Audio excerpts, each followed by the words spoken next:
అందరికీ నమస్కారం.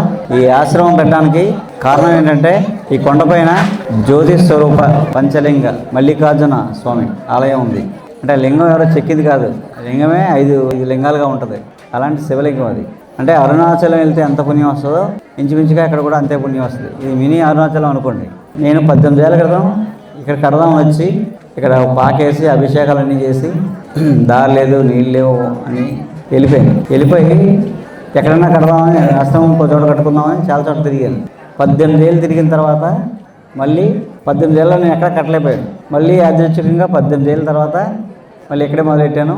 2.5 ఏళ్ళలో ఈ మార్పు తీసుకురాగలి. ఆ శివుడి యొక్క శక్తి మహత్యం అది. అంటే నమ్మితే అలా ఉంటుంది. 15 ఆశ్రమాలు ఉన్నాయి. 15 టెంపరీ, అంటే అన్ని లీజుల్లో ఉన్నవే. ఇప్పుడు 15 సెంటర్లకి ఇది హెడ్ ఆఫీస్. సో ఇక్కడ ఏదైతే మేము అనుకున్నామో నెక్స్ట్ తరం కోసం ఈ సంస్కృతి సాంప్రదాయాలు కాపాడాలనుకున్నామో, సో ఇక్కడ ఈ 2 ఏళ్ళ నుంచి చేయగలుగుతాం అన్నమాట. అంత మహత్యం ఈ కొండ.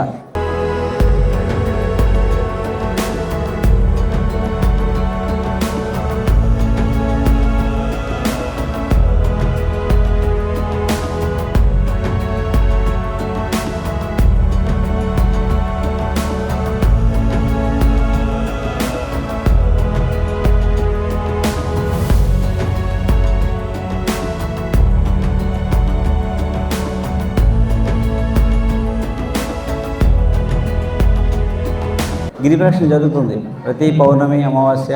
అలా కార్తీక పౌర్ణమి బాగా చేస్తారు, కార్తీక మాసం నెల చేస్తారు, కార్తీక మాసంలో సోమవారాలు చేస్తారు. ఈ గిరిప్రదక్షిణ చేసేవాళ్ళు ఉన్నారు. సంకల్పం బలంగా ఉంటే జరుగుతుందంటే అందుకు ఇప్పుడు ఈ గిరిప్రదక్షిణ ఇప్పుడు చేసే విశేషం ఏంటంటే సంక్రాంతి ఆఖరి రోజు ఈ చేయడానికి కారణం మనం శివభక్తులు. నయనార్ అంటే మనకు పెద్ద తెలియదు. తమిళనాడులో చాలా ఫేమస్, చాలా గుళ్ళు ఉన్నాయి.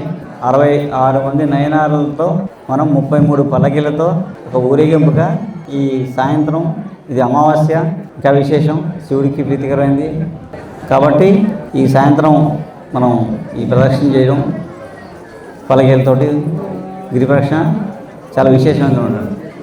అది ఇందులో అందరూ పాల్గొనవచ్చు. ఒక ప్రదక్షిణే ఇక్కడ మొదలై మళ్ళీ తిరిగి ఇక్కడికి వస్తాం. ఈ శివాలయం దగ్గరతో ఎండ్ అవుతుంది. ఇక్కడ హారతి ఇచ్చేస్తాం.